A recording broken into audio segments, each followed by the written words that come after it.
Let's get you some international news now, and it's US President Donald Trump who says that Venezuela will hand over up to 50 million barrels of oil to the United States. He's announced the deal on his social media platform Truth. Trump is claiming that between 30 to 50 million barrels of sanctioned Venezuelan oil will now go to the US for sale at market price. Trump said that the proceeds will be controlled by his administration and used to benefit those both in Venezuela as well as in America. He ordered his energy secretary to move quickly and with the oil to be shipped straight to the United States docks. And however, critics say that the move comes amid ongoing US military pressure in Venezuela and is raising questions about logistics and about costs.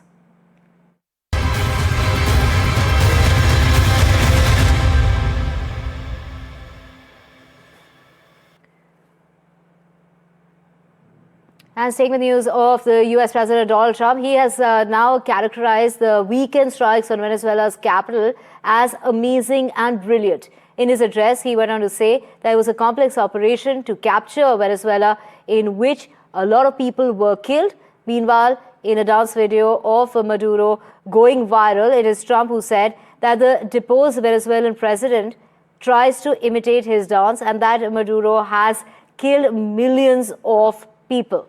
On the other hand, 6 European allies have rallied to support Denmark, following renewed insistence by the United States that it must have control over Greenland. The leaders of the UK, France, Germany, Italy, Poland, Spain, and also Denmark said in a very joint statement that Greenland belongs to its people and only Denmark and Greenland can decide on matters concerning their relations. Remember, Donald Trump has said that the United States needed Greenland, a semi-autonomous region of fellow NATO member Denmark, for security reasons. People are saying it goes down with one of the most incredible. It was so complex, 152 airplanes, many. Talk about boots on the ground. We had a lot of boots on the ground. But it was amazing. And think of it, nobody was killed. And on the other side, a lot of people were killed. Unfortunately, I say that, soldiers. Cubans, mostly Cubans, but many killed. And they knew we were coming, and they were protected, and our guys weren't. You know, our guys are jumping out of helicopters, and you're not protected, and they were. But it was so brilliant. The electricity for almost the entire country was, boom, turned off. That's when they knew there was a problem. There was no electricity. Caracas, there's no electricity. It's not a. The only people with lights were the people that had candles. It was just off. So we sort of got them a little by surprise, but it was brilliant tactically. It was an incredible thing.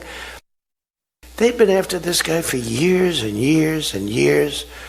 And, you know, he's a violent guy. He gets up there and he tries to imitate my dance a little bit. But he's a violent guy. And he's killed millions of people. He's tortured. They have a torture chamber in the middle of Caracas that they're closing up.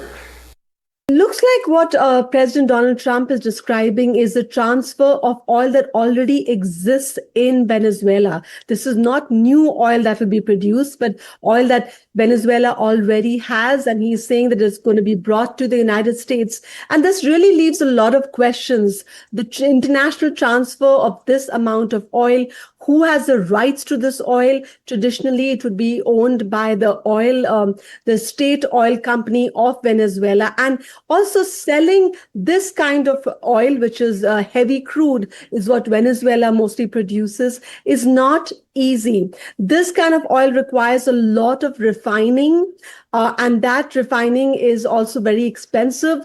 This kind of oil, when it is actually put out in the oil markets, is also not easy to sell.